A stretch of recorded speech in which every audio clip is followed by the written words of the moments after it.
Hi HCG family, it's HCGVeganChic here with my vlcd10 update. And I'm sorry, I actually started this once and my son interrupted me. I have a 2-year-old, 2.5-year-old, will be 3 in August, and I decided I had to restart it. So we're going to go through everything all over again. So today I'm not super excited about the scale, even though it's down 0.3. I was also up 0.1 for fat, which means there was a gain in fat and yet a loss in weight, which doesn't make a lot of sense to me other than losing fat, losing muscle, I should say. And that's definitely not something I want to have. Granted, I know some muscle is going to be lost, but that also could be some water weight as well that's being lost because yesterday was technically the last day of Tom. So that may be the reason why. Maybe I lost a little extra water, but my water percentage was up 0.1. So again, I don't really know how to interpret those numbers. Is it going to deter me from anything? No, but is it possible that the effects of the drops that I'm taking right now are starting to show and that I'm not really losing the fat that I think I'm losing? Yes, that's possible. Am I concerned? Yes, definitely. But as I said before, I'm going to stick with it until my drops do, or my shots do come in. I haven't gotten an actual official word on when those will be here yet, so I'm a little concerned, but I'm going to continue on. And the other thing that happened yesterday was I had a dizzy spell while I was sitting in bed reading at the end of the night. And so instead of ignoring it, I decided to go get a little extra protein to see if that would help me. So I grabbed about an ounce of the soy sausage. And I'm not really sure if maybe the timing of that or just having the additional food may have also made the difference to the point where it gained fat. I obviously I don't know. But of course, me feeling better is more important than the amount of weight that I'm losing anytime. Dave? Yes, go get it. Sorry, my son, you probably heard him in the background. I'm outside again because it's so nice out. And anyways, so we'll continue on. I don't really know what to expect. Is it going to deter me? No, I'm definitely continuing on my journey. And especially since I've spent so much money on this particular product. I do sort of feel like maybe I should get a glucose monitor so that I can monitor my glucose levels. So I know that if it really is low blood sugar or if it's something else that's really affecting me. But again, it's one of those things where I don't want to spend money on stuff that I don't really need to spend money on, especially if I can control it without.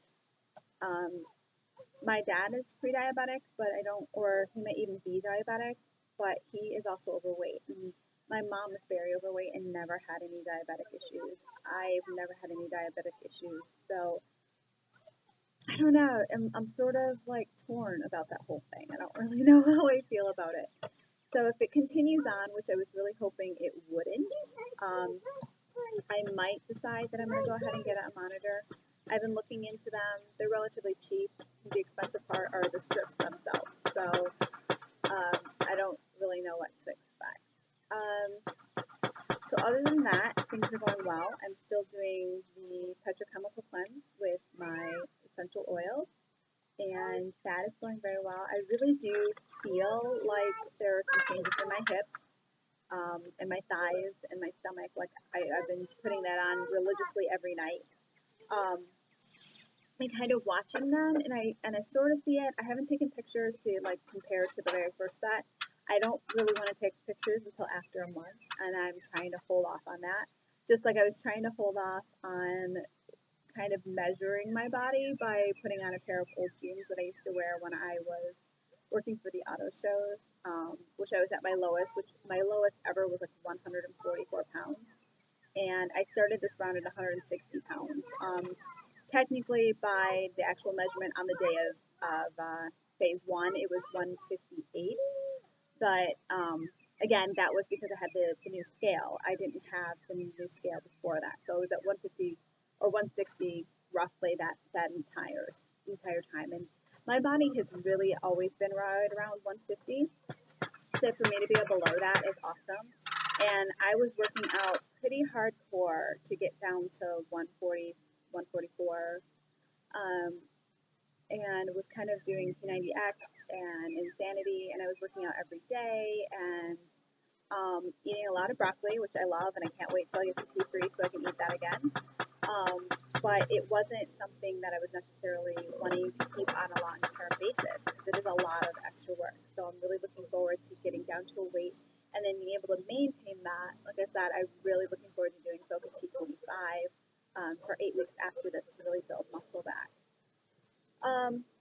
Again, for those of you who may be watching me for the first time, my background actually does include becoming a personal trainer at one point in time in my life. I was a personal trainer for 2.5 years and worked in a private facility just as a strength and conditioning coach.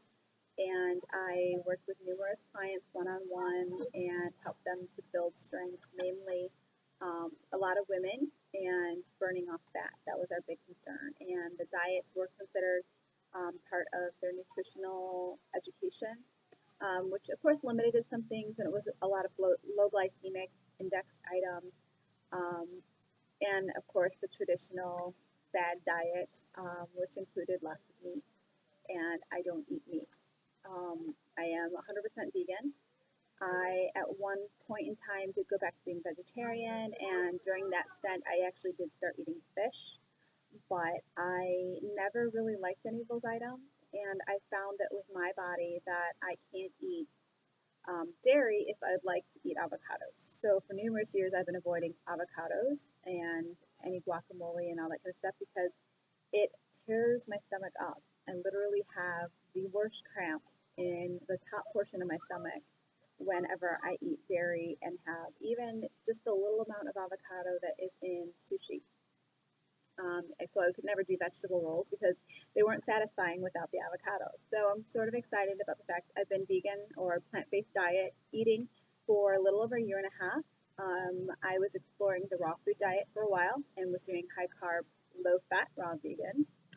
I did that for about 4 or 5 days, and I just had that need to like chew on something and the warmth. And of course, I did it during the summer where there was the plethora of vegetables and the plethora of fruits, so I was very satisfied, but it was a gnawing aspect of my body that I wanted to eat. And I'm actually learning in this particular one that it's so much more about the emotional issues I have with food.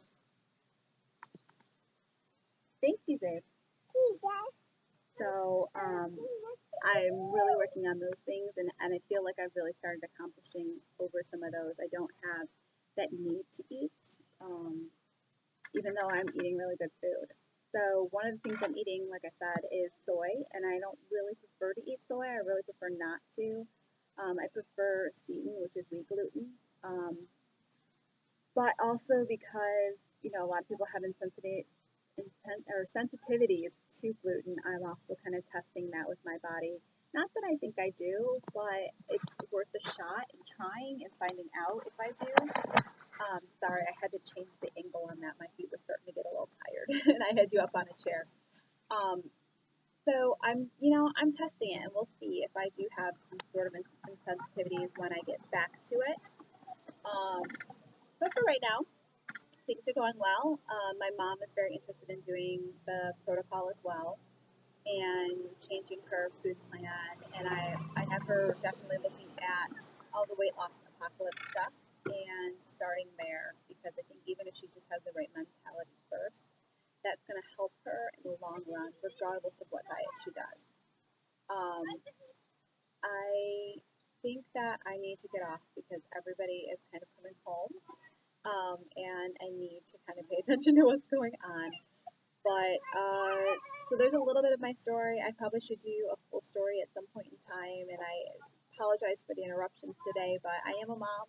I have a 2.5-year-old, and it's life, and I'd rather be able to get in an update than not get one at all. So, yeah, I don't think any of that's going to be helpful for anybody, but if you are, or you feel it is, feel free to leave me a comment. Otherwise, I will talk to you.